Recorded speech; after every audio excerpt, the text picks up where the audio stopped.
আজ 22শে জুন, সেটাই তোমাদের সঙ্গে শেয়ার করব। 22শে জুনটা যে আমার জন্য কি যন্ত্রণার, কি যে দুঃস্বপ্ন, তা তোমাদের শেয়ার করলাম। দেখো, সকাল থেকে ভগবানের ভোগ তো লাগাতেই হবে গোপাল সোনার জন্যে, তাই সামান্য কিছু বেগুনের ভাপা করেছি। আর এই যে দেখো, দেখতেই পাচ্ছ, পটল ভাজাটা ভাজতে গিয়ে ভাজিয়ে কিছু অন্যমনস্ক ছিলাম।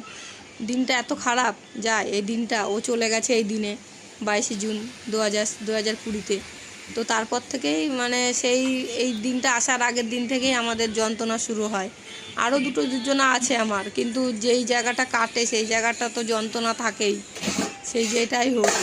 তো আজকের দিনটা এত, তার মধ্যে ভগবানের ভোগ লাগানো, সবার জন্য রান্না করা, নিজেকেও খেতে হয় বাঁচতে গেলে। এই যন্ত্রণাটা নিয়ে আমাকে সারাটা জীবন বয়ে বেরোতে হবে যতদিন আছি আমি। দেখো, ভগবানের সকালবেলা উঠে সেবা পুজো করা, তারপর থেকেই সব কিছু করা, মোটামুটি যন্ত্রণা যতই থাক, এই যন্ত্রণাটা আমাকে সারা জীবন বয়ে নিয়ে যেতে হবে। তা আমি ভগবানের কাছে প্রার্থনা করি, তোমরাও আশীর্বাদ করো যে ও যেন আমার কাছে আবার ফিরে আসে।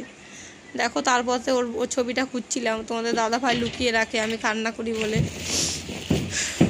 তো তারপরেও কি করব, ওই জন্য খুঁজে পেলাম না, ফোন থেকেই ছবিটা নিতে হলো। দিয়ে ভগবানের ভোগ লাগালাম, লাগিয়ে আবার ছেলেদেরকে সেই ভোগটা আবার নিয়ে আমরা সবাই মিলে প্রসাদ খেতে বসেছিলাম। এই যে ভোগটা দেখাচ্ছি তোমাদের। দেখো, পটলটা একদমই পুড়ে গেছে। আমার এত খারাপ লাগলো নিজের যন্ত্রণা, যে আমাকে দেখো একদম দুর্বিষহ লাগছে। তো আজকে ও চলে গেছে, দিয়ে তারপরে আমি দিয়ে প্রসাদও পেলাম।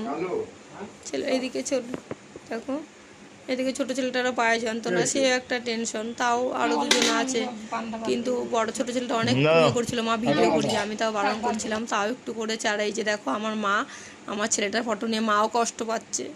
কাছে প্রার্থনা করি, ও যেখানে থাকুক ভালো থাকুক, ও যেন আমার কাছে আবার ফিরে আসে। তোমরাও প্রার্থনা করো ওর আসার জন্যে। আমি দিন গুনছি, প্রত্যেক দিন, প্রতিনিয়ত।